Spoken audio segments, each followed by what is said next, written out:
Hello, little friends, how do you do? I was recently watching something on YouTube when I got an ad that shocked me. It was a DoorDash commercial set in the unlikely location of Sesame Street. The Hamilton musical star Daveed Diggs strolls through the infamous neighborhood, proclaiming that the delivery of everything you might need is a click away. I am fascinated by how political issues disseminate through public opinion, and the pairing of Sesame Street and DoorDash was odd to say the least. What was trying to be achieved in this combination? DoorDash, a company known for being anti-worker, and Sesame Street, once infamous for being anti-corporate, encapsulated in sing-along songs by Pete Seeger and Frederick Douglass Kilpatrick. As an advocate for pro-worker policy, DoorDash and their efforts to prevent California's Prop 22 from passing this last year was on my mind before I saw the ad. The bill hoped to make delivery app-based companies classify their drivers as employees rather than independent contractors, which made them exempt from having to offer employee benefits. DoorDash, along with Uber, Lyft, and Instacart, spent more than $200 million to defeat the bill. Their aggressive public relations campaign succeeded and won 58% of the vote. It was perceived as one of the biggest losses in American labor movement in recent memory. Prop 22, along with countless settlements involving tip theft in several states, DoorDash is now a leader in the new anti-labor agenda. What better way to craft a brand as earnest amidst those scandals than with Big Bird by your side? I wasn't a huge Sesame Street watcher as a kid, yet I have always been aware of and believed in it as a rare public good. The perception of Sesame Street as a left-leaning public institution is engaging to me.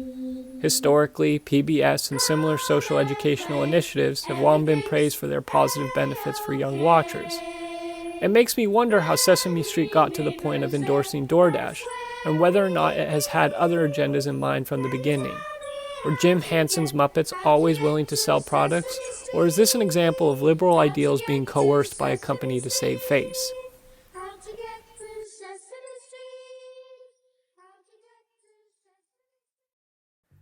In the wake of the counterculture movement of the 1960s, children of baby boomers were watching more television than ever.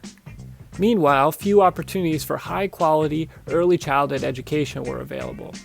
Young TV producer Joanne Gans Cooney began thinking about how to solve those problems. What emerged was Sesame Street, a program that's quick-paced mirrored punchy advertisements, but had child development and education at its core.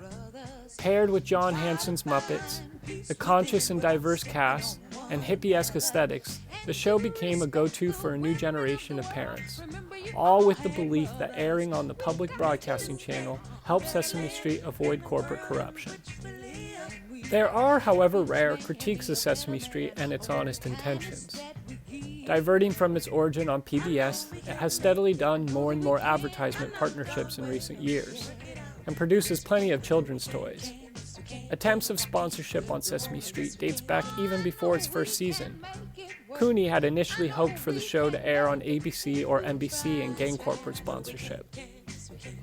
Early producers on Sesame Street have admitted that commercials had an influence on the show's short segment style, raising questions about whether the show fosters avid television consumption more than educational outcomes.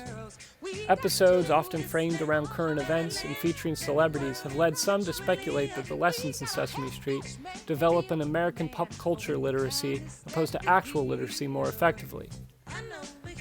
Regardless of whether or not these critiques are well-founded, it is interesting that Sesame Street has continually leaned on its purity and social advocacy, more than its history to attract viewers. Sesame Street's portrayal of socioeconomic inequality and diverse representation have been key positive aspects of the show's image from the beginning. It continues to create initiatives through the Sesame Workshop for issues ranging from literacy, autism, gender equity, and racial justice, among others. The undeniably democratic and equality-oriented legacy of Sesame Street makes the DoorDash commercial all the more disappointing and counterproductive.